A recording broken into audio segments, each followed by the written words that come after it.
Hello, I'm Bob Fisher, and this is Design Intelligence. Jenna Knudsen is the first female and youngest managing principal of Co-Architects.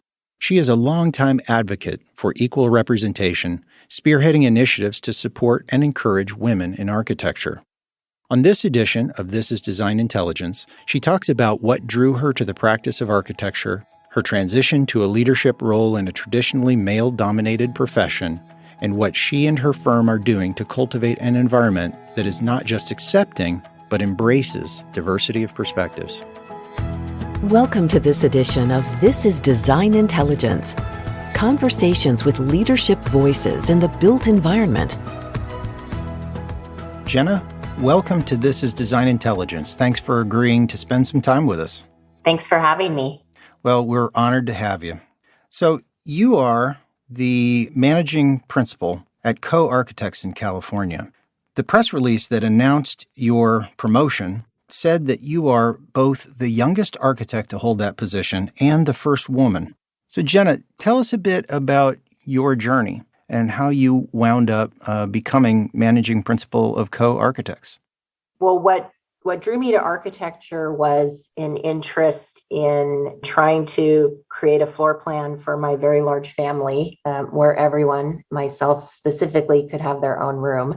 And in doing that, my father, I think, recognized an interest and really encouraged and supported architecture as a profession. So since I was about 10, I have said that I wanted to be an architect. And I went to USC when I was 18 and studied architecture.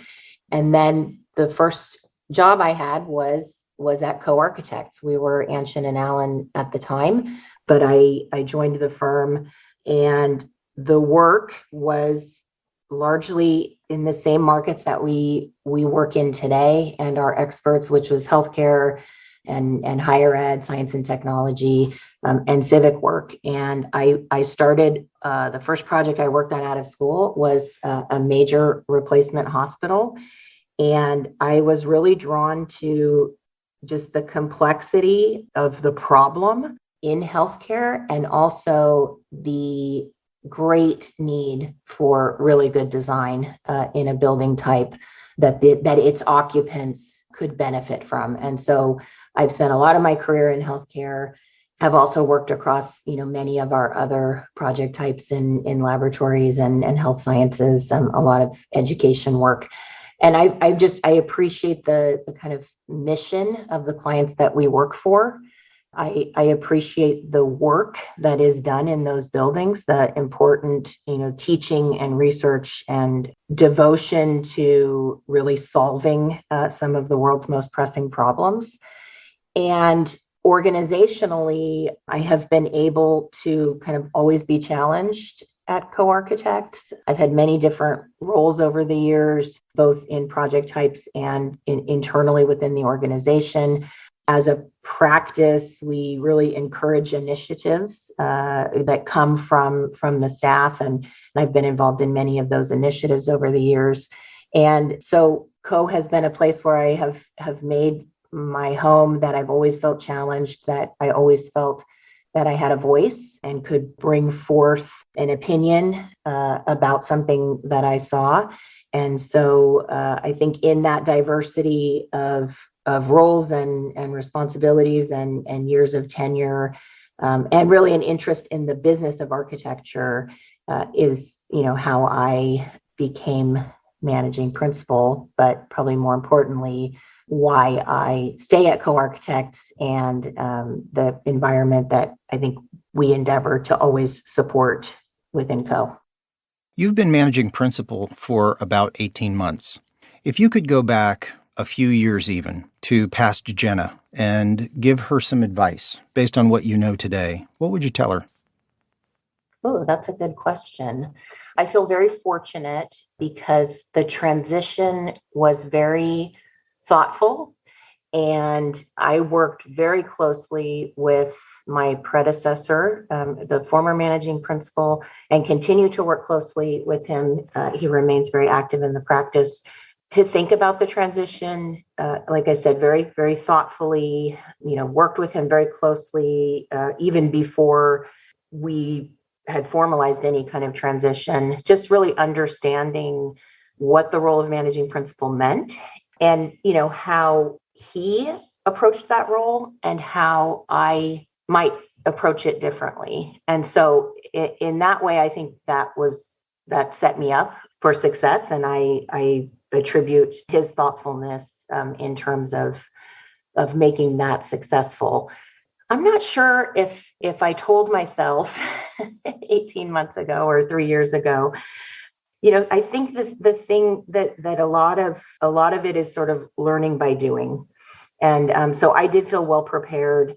I certainly in the day-to-day am learning about what it means to be managing principal. But I'm not sure there's something I could have told myself to be prepared for. So there were a lot of surprises? No, I wouldn't say surprises. I would say, having been with the company for many years, having been a principal and therefore a leader for many years, and again watching my predecessor in the position, I think I was well prepared. But you don't know what you don't know, and there are things that come up in any given day. I would say the days are different. That's probably one of the main things that's different for me is I'm not, any number of things can come across my desk or, people coming into my office to chat about things. So I've learned that I have to make the time for that, carve out that time, because I don't know when something will require my attention, if that makes sense. We're at a point in history where there's a large generational transition happening, and leadership transition is something that's on the minds of a lot of firms, and many firms struggle with leadership transition. Now, you've started to paint a picture of a pretty well-handled transition to your assuming the managing principal role. What are some of the lessons that you think that you would take forward from your experience that others could emulate or that you might put in place when it's time for you to transition to a future generation? Yeah, it's a good question. And I agree, there seems to be a lot of organizations thinking about transition. I do think that within the ethos of co-architects, we value transition. And it is something that we are constantly thinking about. We talk about ourselves as a firm into perpetuity. It's broadly held. Many partners. There are 12 principals within the firm, 21 shareholders, and so it's never about one individual or any sort of specific individuals. The approach is that we are the caretakers for the future generation. The name co-architects means jointly or with, so we are not named after any partners, past or present. And so I think with that carries a way of thinking that we should always be thinking about transition. And so if I'm thinking about what I would want to do in the future, I think it would be, that we are talking about transition, that we are thinking about the next generation of leaders, and that we are actively growing many individuals within the organization to be able to be future leaders. So tell me about your approach to helping identify and develop future leaders. I feel that one is the responsibility of all of the principals, and in an organization of 165 people, obviously have to rely on many of the leaders within the firm to be identifying individuals with specific talents and helping to mentor and cultivate them.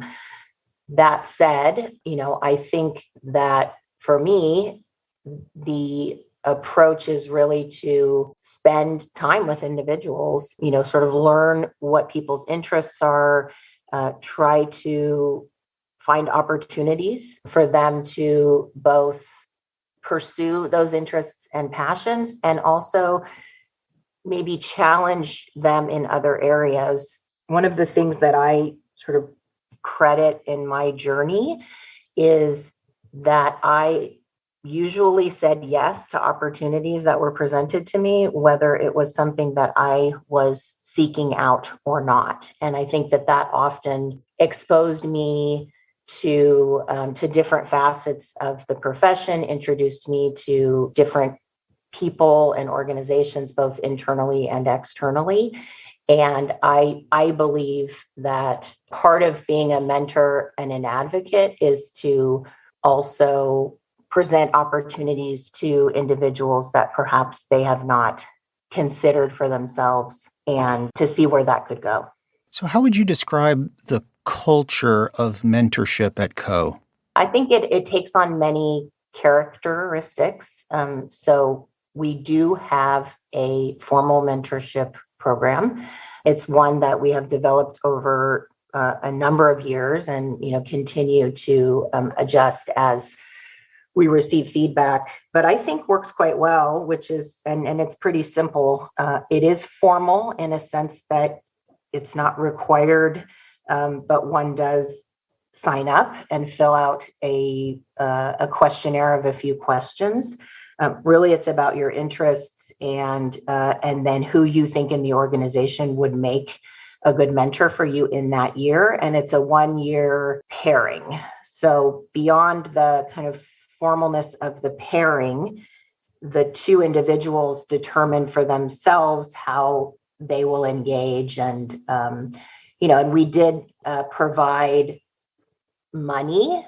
We do have a budget for it so that people can go to lunch or go to coffee. And I think that certainly helps keep the program going. And because it's for 1 year, I think people really appreciate that they can have many different mentors over their career. And at any given time, I think people have really thought about what they see in their immediate future and, who would be a good mentor. So that's the formal mentorship program. Also, certainly we are very project centric. All of the principals in the organization, including myself, work on projects. And so much of the mentorship, occurs at a project level as well. Again, sort of more formal, maybe teaching somebody how to be a project manager, how to run a project, and, sort of guiding them, being an advocate for them with the client, or just the more kind of technical components or design development of creating architecture. Let's talk a little bit about diversity, equity, and inclusion. So it's no secret that we work in a profession and in an industry that has not been terribly diverse, and there's been a lot of attention and a lot of effort to try to make positive change in that area. I know that this is something you're very passionate about. Tell us how this came to be a passion. Sure. I am passionate about the topic. And I would say that for me, it was very much an evolution. I was encouraged to consider architecture from my father because he saw me having an interest. And so through that, I was encouraged. I didn't have any architects in my family, nor any close relationships with architects, but it was a profession that was planted at an early age as an option. And so it never occurred to me that it was not an option as a woman to be an architect. When I went to school, I would say women were not, it was not a 50-50, but there were certainly a number of women. But as I progressed in my career, I did start to notice that there were less and less women as the years went on.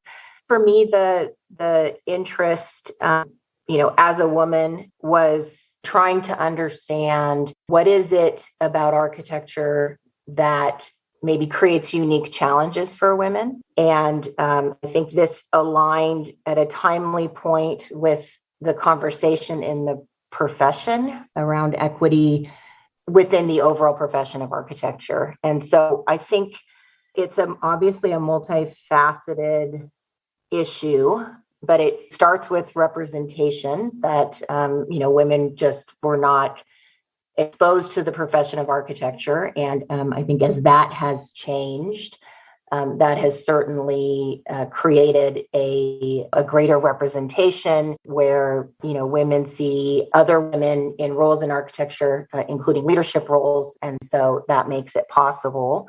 I think there's also an aspect of acceptance. I think the profession and the world has changed to the point where there's a recognition that different approaches and styles, within both design and leadership of architecture are beneficial, that more voices and differences can be of benefit. And so I think by including more women and underrepresented minorities, the profession and architecture has become richer. And then finally, I think really thinking about flexibility. Women still carry a larger burden of responsibilities in the home. And so it's been very important to really consider what does that mean, and how can architecture and co-architects specifically be a place that recognizes that and is a place where parents, not just women, but parents or caretakers of any kind can work and also have a family. So there are a few different levels that we could look at diversity, equity, and inclusion. We could look at it on an individual level. We can look at it on a team level, on a firm level, and an industry level. What we have the most influence over, though, is our direct sphere. So as the managing principal at Co., what do you see as your role? What is it that you all are doing and that you personally are doing to try to improve DEI at the firm? Yeah, I mean, we've made really significant advances in the last 5 to 10 years to the point where we are 50-50.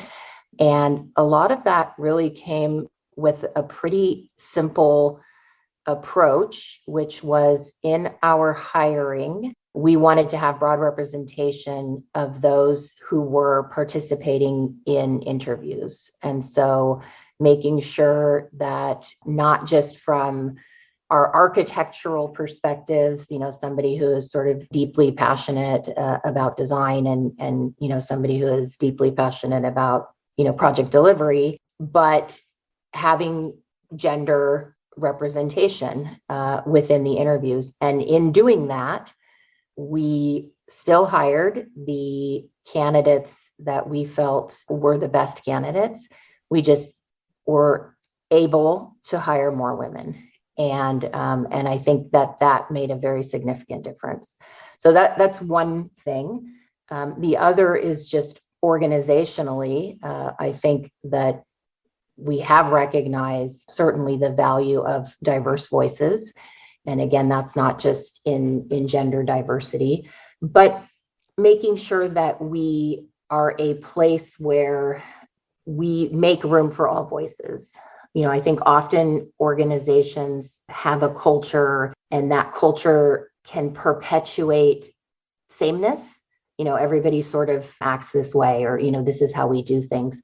And so part of our culture that I think we have to continually reinforce is, good ideas can come from anywhere.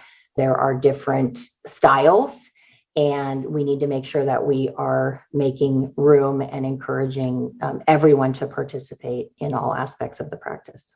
When you have a diversity of viewpoints and a diversity of voices, that can lead to disagreements potentially. How do you all at Co Architects manage these kind of challenges? Well, that becomes the responsibility of leadership, certainly, if we're talking about within a project, for example, to really make sure that everybody knows the direction, right? So we're all rowing in the same direction. What are the goals for the project? What are the client's goals? If we can agree on mission, vision, values, then I think working through the different ideas, it becomes a process of really evaluating, what here is solving the problem in the best way and achieving alignment with that mission. So on projects, if everybody agrees on a project, on a common set of goals. They sort of have a common foundation. It seems like there's an analogy there to the culture of the firm.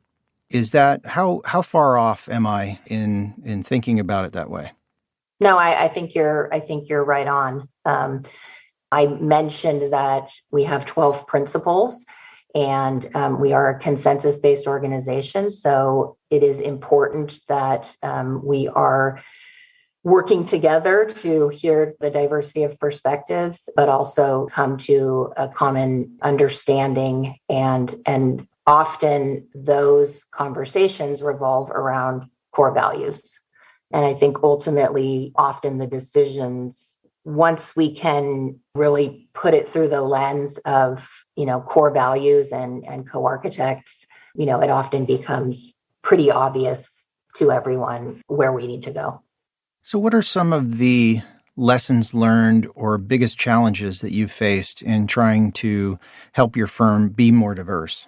Being in Los Angeles, we are fortunate that we live in a diverse city, and the diversity of candidates is there. So I think in that way, we are fortunate that we can find really good people who are also diverse. I think the challenge just becomes to reinforce our intent is to hire the very best people. That is our goal. That is what we do. That is what I believe we have here at Co-Architects. And that includes a diversity of people. Do you feel like the approach that you all have taken to diversity, equity, and inclusion can be emulated by other firms? Where is it that other firms need to find their own approach, and where is it that they need to embrace maybe some common approaches or principles or ideas? I mean, I think there are lessons to be learned. As I mentioned, just having the representation when it comes to hiring, I think was really pretty critical. And I think that's a fairly simple. It may mean that certain people are participating in a lot more of the interviews, but I think that's a pretty simple approach that we've seen to have an impact, and likely could for others. I also think it's having many conversations. It's not a one and done conversation. Different people are at kind of different levels of the conversation, and are going to have diverse perspectives on how a firm would want to approach diversity, equity, and inclusion. And so I would say the most important thing is just having the conversation within leadership, reaching out to other organizations, who would also be having similar conversations, and being okay that sometimes the conversations can be uncomfortable, but they are important conversations. And, I think that's important.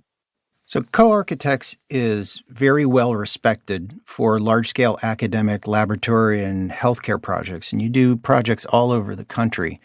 A lot of the times your clients are institutions, and we know that institutions don't always like to change, do things differently, or move rapidly.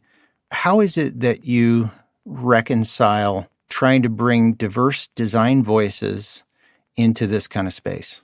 Yeah, well, probably one of the most important things is that those institutions tend to be diverse. There is typically multiple clients, right? And ultimately often a public entity, so a building for the public, and tend to have diverse representation. So I think in that regard, there has not been a challenge. In fact, it's been quite beneficial that the representation of co-architects and our teams is representative of the community that we live in and the communities with which we work. So in a lot of cases, it's been very natural. It has. Yeah, I would say very natural is exactly what it has been. How has the diversity of those who design within the firm changed design at Co-Architects? I think the role of design leadership has evolved over the last many years from I think there is not a singular author.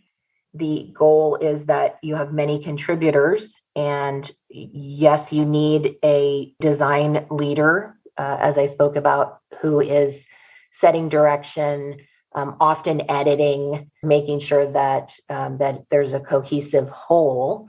But most everyone who works in architecture got into architecture because they love design. And so the process really needs to be inclusive.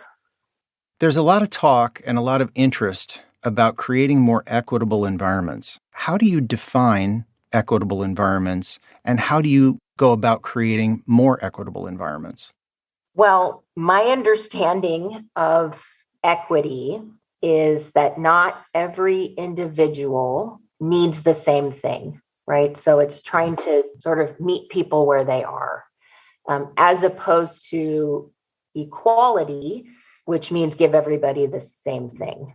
So if we're considering equitable environments, I think really what that means is understanding any organization is made up of individuals, and those individuals have different perspectives, different life experiences, and different approaches, and really trying to cultivate that and generate an environment that is not just accepting, but embracing of those differences. Well, Jenna, thanks so much for joining us on This Is Design Intelligence. We really appreciate all of the perspective that you've brought to us, and it's been great to be with you. Well, thank you very much for having me. I really enjoyed chatting with you this morning. Thank you for joining us for this edition of This Is Design Intelligence. The producer is Laura Spells. The sound engineer is Jared Knabel. This has been a DI Media Group production.